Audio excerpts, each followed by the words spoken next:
18 ஆண்டுகளில் Royal Challengers பெங்களூருவின் முதல் IPL வெற்றி கொண்டாட்டத்தின் ஒரு தருணம் 11 உயிரிழப்புகளுடன் பெரும் துயரமாக மாறியுள்ளது. வெறிகொண்ட கிரிக்கெட் ரசிகர்கள் குறித்து சரியாக மதிப்பிடாததால் கொடூரமாக மாறியது அந்த கொண்டாட்ட நிகழ்வு. என்ன நடைபெற்றது விரிவாக பார்க்கலாம்.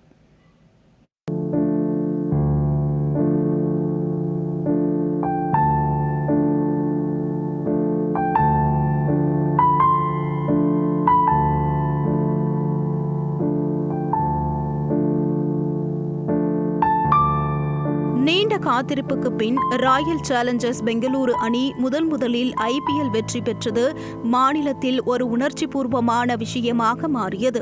வெற்றி பெற்ற இரவிலேயே கர்நாடக மாநிலம் விழாக்கோலம் பூண்டது. பெங்களூருவில் திரும்பிய பக்கமெல்லாம் உச்சபட்ச கொண்டாட்டம் களை கட்டியது.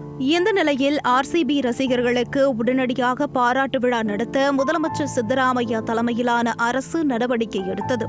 வெற்றி பெற்ற மறுநாளே விழாவிற்கு ஏற்பாடும் செய்தது. ஏற்கனவே கொண்டாட்டத்தில் இருந்த ரசிகர்களே இது மேலும் உற்சாகமடைய செய்தது. தங்களது ஹீரோக்களை பார்க்க ஆவலுடன் காத்திருந்த பல்லாயிரக்கணக்கானோர் பெங்களூருவில் திரண்டனர். அவர்களின் உற்சாக வேகத்தை உணர்ந்த அரசு விதான் சௌதாவிலிருந்து புறப்படுவதாக அறிவிக்கப்பட்டிருந்த வீரர்களின் வெற்றி அணிவகுப்பை ரத்து செய்தது. இதனால் பிரச்சனை இல்லை என நினைத்த அரசுதான் தற்போது விழா நடந்த சின்னசாமி மைதானம் விவகாரத்தில் பெரும் நெருக்கடியை சந்திக்க வேண்டிய நிலைக்கு ஆளாகியுள்ளது. ஆரம்பத்தில் சின்னசாமி மைதானத்தில் நடக்கும் இந்த பாராட்டு விழாவுக்கு பாஸ்கள் வழங்கப்பட்டன.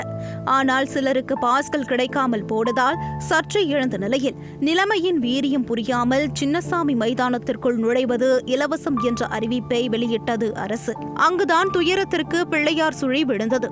முன் எப்போதும் இல்லாத அளவுக்கு கூடியிருந்த கூட்டம் மைதானத்தின் ஒரு குறுகிய வாயில் வழியாக உள்ளே நுழைய முயன்றது. அப்போதுதான் கூட்ட நெரிசல் தொடங்கியது. ஆரம்பத்தில் மக்கள் நெரிக்கப்பட்டு காயமடைந்தனர்.